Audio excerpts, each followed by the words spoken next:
അപ്പൊ ഈ ഹർത്താല് വളരെ നല്ലൊരു കാര്യമാണല്ലേ? എന്ത് സംശയം? പിന്നല്ലാതെ ദേശീയ പണിമുടക്കിന് കൂട്ടുകാരും ഒത്തിരി ഒത്തുചേരില്ല. എല്ലാവരും ഒന്നിച്ചു കൂടിയപ്പോ ഒരു ആലോചന, പാർട്ടി സെറ്റാക്കിയാലോ?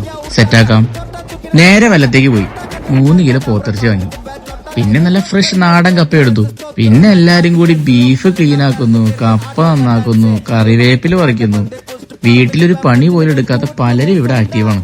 വീട്ടുകാരുണ്ട ഞെട്ടും.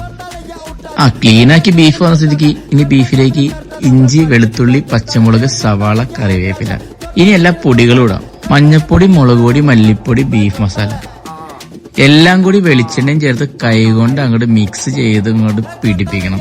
എന്നിട്ട് നേരെ കുക്കറിലേക്ക് വിസിൽ വരുമ്പോഴേക്കും നമുക്ക് കപ്പ റെഡിയാക്കാം. കപ്പയില് മഞ്ഞപ്പൊടിയും ഉപ്പും ഇട്ട് വേവിച്ചെടുക്കണം.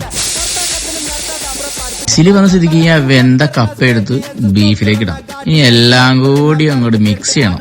നല്ല പച്ച വെളിച്ചെണ്ണയും കൂടി അതിന്റെ മേലെ അങ്ങോട്ട് ഒഴിച്ച് കഴിഞ്ഞ് കഴിയുമ്പോൾ ഒരു മണം വരും. അടിപൊളി. ഇനി എല്ലാരും ഒന്നിച്ച് കട്ടനും കപ്പയും ബീഫും കൂട്ടി ഒരു തകർക്കല്. ദേശീയ പണിമുടക്ക് ഞങ്ങൾ വൈബാക്കി. എല്ലാരും ഒന്നിച്ചുള്ള ഒരു അടിപൊളി ഡേ. നിങ്ങൾക്കോ?